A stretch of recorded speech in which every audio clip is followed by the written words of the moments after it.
وعلى آل سيدنا ومولانا محمد وأصحاب سيدنا ومولانا محمد بعدد كل ذرة من عطاء أطفال في مرة مبارك وسلم. اللہ تعالیٰ کا بھی پایا شکر کہ ایک بار پھر اس نے مجھے اور ہم سب کو حضور نبی مکرم صلی اللہ علیہ وآلہ وسلم کے اس بابرکت محفل میں شریک ہونے کا عزت بخشا. اللہ تعالیٰ ہم تمام کا یہاں میرا نام فرمائے. اللہ تعالیٰ ہم تمام زندگیوں میں آپ تمام کی زندگیوں میں خیر پیدا فرمائے, ہر طرح کے شر سے محفوظ فرمائے. صرف چند باتیں دین اسلام سے پہلے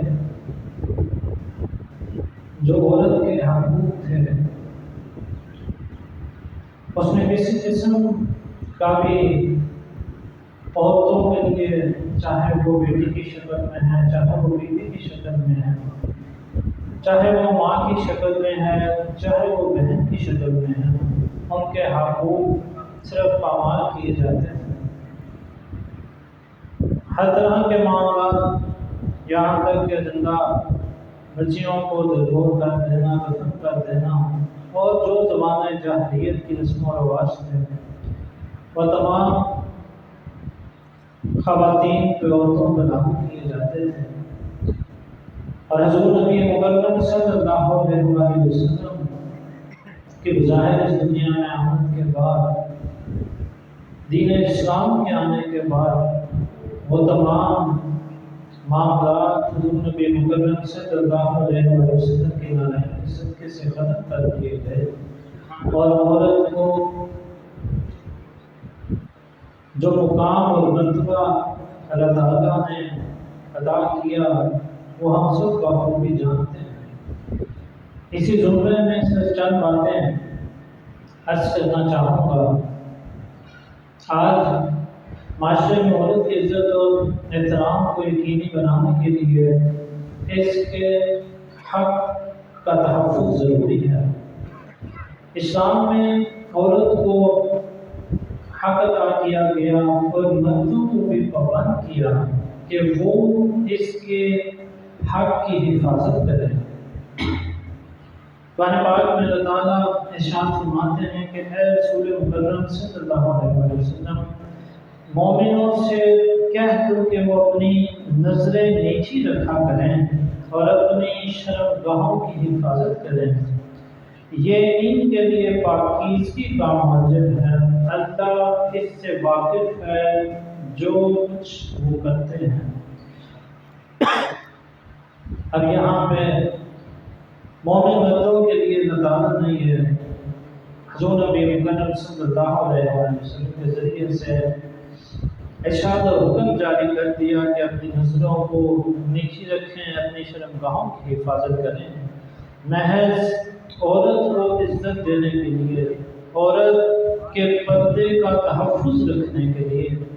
اللہ تعالیٰ نے اس حکم اور اس ارشاد کو اپنے اس نورانی کتاب میں نازل فرمایا. اسی طرح اللہ تعالیٰ آگے قرآن پاک میں خواتین کے لیے فرماتا ہے, اور اے رسول مکرم صلی اللہ علیہ وسلم, مومنہ عورتوں سے کہہ دیں کہ وہ مردوں کے سامنے آنے پر وہ اپنی نظریں نیچی رکھا کریں اور اپنی شرمگاہوں کی حفاظت کریں اور اپنی زینت و آرائش کی نمائش نہ کریں سوائے جسم کے اس حصے کے جو اس میں کھلا ہی رہتا ہے. یہ وہ اللہ تعالیٰ کا فرمان ہے جس کی آج ہم بہت دلیری سے نافرمانی کر رہے ہیں. ہمارے گھر میں ہماری بیٹیاں, بہنیں بے پردہ گھروں سے نکلتی ہیں اور جو زینت اور آرائش محض بازار میں نکلنے کے لیے کی جاتی ہے وہ اس آیت مبارکہ کے عین خلاف ہے, اور اللہ تعالیٰ کے اس حکم کے عین خلاف ہے کہ اپنی نظروں کو نیچے رکھ کے بازاروں میں نکلا جائے. اور آج جب تک عورت آنکھوں میں مرد کی آنکھیں ڈال کے بات نہ کر لے تو ہم کہتے ہیں کہ یہ تو بیچاری کسی غریب خاندان سے ہے، یا یہ تو اس معاشرے یا اس طبقے سے تعلق رکھتی ہے جس کو معاشرے میں رہنے کی تمیز ہی نہیں ہے۔ ہم اس عورت کو نکارا، جاہل، کمزور سمجھتے ہیں۔ بدقسمتی سے کہ جو آج بازاروں میں، دکانوں پہ مردوں کی آنکھوں میں آنکھیں ڈال کے بات نہ کرے، جو ان سے بحث نہ کرے، جو اپنی آواز کو اتنا بلند نہ کر لے کہ پوری اس دکان میں، اس بازار میں اس کی آواز گونجے، اور جو عورت اس تیاری کے ساتھ بازار میں نہ نکلے کہ لوگ اس کو مڑ مڑ کے دیکھیں، تو ہم اس کو سمجھتے ہیں کہ یہ عورت ہی دکیا نفس ہے، یہ عورت ہی کسی نچلے طبقے سے تعلق ہے۔ یہ تمام وہ جہالت اور تمام وہ معاملات ہیں جو ہمارے اس دین کی دنیا کی وجہ سے اللہ تعالیٰ قرآن پاک میں اور حضور نبی مکرم صلی اللہ علیہ وآلہ وسلم احادیث مبارکہ میں جو عورت کو عزت اور مقام عطا کر رہے ہیں، ہم نے اس تمام احکام کی دھجیاں اڑا دی، اپنے گھر پہ، اپنے ماحول پہ نظر ڈالی ہے کہ آیا ہمارے گھروں میں معاملات میں کیا عمل ہو رہا ہے، اور ہم اللہ تعالیٰ کے اس حکم کے کتنے مطابق چل رہے ہیں کہ اللہ نے ہمیں، ہمارے دین اسلام نے جو عورت کو عزت بخشی ہے، جو عورت کو مقام عطا کیا ہے، وہ محض انہی وجوہات کی وجہ سے، اور ہم بدقسمتی سے اس کے برعکس چل رہے ہیں۔ اللہ تعالیٰ ایک اور جگہ پہ ارشاد فرماتے ہیں کہ اے ایمان والو، چاہے کہ تمہارے جو 10 غلام اور باندیاں اور تمہارے ہی وہ بچے جو ابھی جوان نہیں ہوئے تمہارے پاس آنے کے لیے 23 مواقعوں پر تم سے اجازت دیا کریں، ایک نماز فجر سے پہلے اور دوسری دوپہر کے وقت جب تم آرام کے لیے جاؤ، اور تیسرا نماز عشاء کے بعد جب تم اپنے خوابگاہوں میں چلے جاتے ہو۔ یہ 3 وقت اوقات تمہارے پردے کے ہیں، ان اوقات کے علاوہ نہ تم پر کوئی گناہ اور نہ ان پر کوئی اوقات کی قید ہے، وہ تمہارے یہاں کثرت کے ساتھ ایک دوسرے کے پاس آتے جاتے رہا کریں۔ اسی طرح اللہ تمہارے لیے آیتیں واضح فرماتا ہے، اور اللہ خوب جاننے والا، حکمت والا ہے۔ یہ اللہ تعالیٰ نے پھر اس میں اور بہت سی چیزیں اور بہت سے نقطے ہیں، لیکن ایک چیز کہ عورت کی پردہ داری اور وہ وقت جو محض ایک میاں بیوی کا ہے، اس کی پردہ داری کہ اس میں آپ کی اولاد کی پوچھے بغیر آپ کی خوابگاہوں میں داخل نہیں ہو سکتی۔ یہ بھی مقام محض عورت کی عظمت، عورت کی عفت، اس کی حفاظت، اور اس کے لیے جو اللہ تعالیٰ نے ایک شرم کا مقام رکھا ہے، جو اس کے لیے ایک احترام کا مقام رکھا ہے، اس کو جاننے کے لیے یہ آیات بہت زیادہ ہیں کہ ہمیں اپنی عورتوں کا، اپنے گھر میں موجود اپنی بیویوں کا، اپنی بیٹیوں کا، اپنی بہنوں کا، ان کا حق کس طرح پورا کرنا ہے، ان کو ہم نے اپنے گھر میں، اپنے معاشرے میں، اپنے گرد و نواح میں کس حالت میں بھیجنا ہے، یہ بھی ہماری باعث والد، باعث بیٹا ہونے کے، بھائی ہونے کے ہماری ذمہ داری ہے کہ اس چیز کو بھی ہم اپنے گھر پہ، اپنے معاشرے میں لاگو کریں کہ ہماری عورتیں اللہ تعالیٰ کے اس حکم کو مکمل طور پہ بجا لائیں، تاکہ ہمارے معاشرے میں بھی خوبصورتی پیدا ہو اور ہماری ان بہنوں کی دین و دنیا دونوں معاملات میں آسانی والے معاملات ہوں۔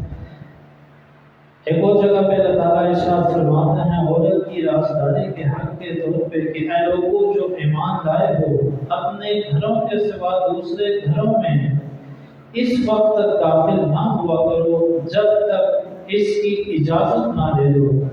اور اہل خانہ پر سلام کہو، یہ تمہارے لیے بہتر ہے کہ تم ان باتوں سے نصیحت حاصل کرو، اور اگر گھر میں کوئی نہ ہو تو ان میں داخل نہ ہوا کرو جب تک تمہیں اندر جانے کی اجازت نہ ملے، اور اگر تم سے لوٹ جانے کو کہا جائے تو لوٹ جایا کرو، یہ تمہارے لیے زیادہ پاکیزگی کا موجب ہے، اور جو کچھ تم کرتے ہو اللہ اس سے خوب واقف ہے۔ اب ان آیت مبارکہ کی بھی بہت سی تفسیر اور ترجمہ موجود ہے، لیکن اس میں جو ایک نقطہ ہے وہ محض گھروں میں موجود ان عورتوں کی، ان خواتین کی عزت، ان کے حق، ان کی پردہ داری پہ ہے کہ جب کسی کے گھر میں داخل ہونا ہے، جانا ہے، تو پہلے اس کی اجازت رکھی جائے، اور اگر اجازت نہ ملے تو اپنے گھروں کو واپس لوٹ جانے کی ہمیں حکم ہے۔ یہ محض خواتین کے پردے کو سامنے رکھتے ہوئے ہے، خواتین کے اس احترام، اس مقام کو سامنے رکھتے ہوئے ہیں۔ اور آج ہماری خواتین اپنے گھروں سے جن حالات میں نکلتی ہیں وہ آپ بخوبی جانتے ہیں، اور ان آیت مبارکہ، ان حکم جو اللہ تعالیٰ نے ہم پہ لاگو کیے ہیں، ان کو اگر سامنے رکھیں تو پتہ لگے گا کہ کس حد تک ہم اللہ کی نافرمانی میں شامل ہیں۔ خود حضور اکرم صلی اللہ علیہ وسلم کا یہی دستور تھا کہ جب آپ کسی کے ہاں جاتے تو باہر سے السلام علیکم فرماتے تاکہ صاحب خانہ کو معلوم ہو جائے اور وہ آپ کو اندر آنے کی اجازت دے دے۔ اگر پہلی بار کوئی جواب نہ ملتا تو دوسری بار السلام علیکم کہتے، اگر پھر بھی کوئی جواب نہ ملتا تو تیسری بار یہی کرتے،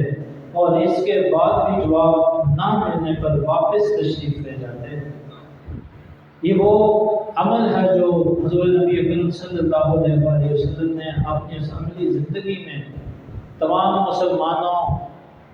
کے لیے، قیامت تک کے آنے والے لوگوں کے لیے ایک مشہد راہ دکھائی کہ جب کسی کے گھر داخل ہونا ہے تو 3 دفعہ اجازت طلب کرنی ہے۔ یہی اللہ کا حکم ہے، یہی حضور نبی مکرم صلی اللہ علیہ وسلم کی سنت ہے، اور اگر جواب نہ ملے تو واپس گھر جانے کا، پلٹ جانے کا حکم ہے۔ اس میں جو ایک نقطہ ہے وہ پھر محض وہی نقطہ ہے کہ اگر گھر میں عورتیں موجود ہیں، گھر میں کسی کی بیوی، کسی کی بہن، بیٹی موجود ہے، تو محض اس گھر میں داخل ہونے کی بھی اجازت اسی لیے لینی ہے کہ ان خواتین کی پردہ داری ہے، ان خواتین کے حقوق ہیں، ان خواتین کے احترام کو مروز خاطر رکھنا ہے۔ یہ تمام وہ باتیں، وہ مقام ہیں جو اللہ تعالیٰ نے عورتوں کو دین اسلام کے تھرو پہنچائے ہیں، لیکن بدقسمتی سے نہ ہمیں آج اپنے دین کا کوئی شعور ہے، نہ ہمیں اپنی شریعت کا کوئی شعور ہے۔ تو جب ہمیں ان چیزوں کا شعور نہیں ہے تو ہم ان چیزوں پہ عمل کرنے سے بھی قاصر ہیں۔ آپ سب سے صرف یہی التجا ہے اور درخواست ہے کہ اپنے گھر کے ماحول کو، اپنی خواتین کو صرف اس طرح سے لے کے چلیں جس طرح اللہ تعالیٰ کا، حضور نبی مکرم صلی اللہ علیہ وسلم کا ہمیں حکم ہے، اور ہماری شریعت جن چیزوں کی اجازت دیتی ہے، تاکہ ہم ان لوگوں میں شامل ہو جائیں جو عورتوں کے حقوق پورے کرنے والے ہیں، جو عورتوں کے ان مقام کو جاننے والے ہیں، جو خواتین کے اس حق کو جاننے والے ہیں جو ان کو اللہ تعالیٰ نے اور حضور نبی مکرم صلی اللہ علیہ وسلم نے دیا ہے۔ اسی دعا کے ساتھ آج کی بات کو مکمل کروں گا کہ اللہ تعالیٰ ہم تمام کو اپنے اور اپنے محبوب صلی اللہ علیہ وسلم کی تعلیمات پہ عمل کرنے کی توفیق عطا فرمائے۔ وصلی اللہ تعالیٰ علی حبیبہ محمد وآلہ وأہل بیتہ وصحابہ وذریاتہ اجمعین برحمتک یا ارحم الراحمین۔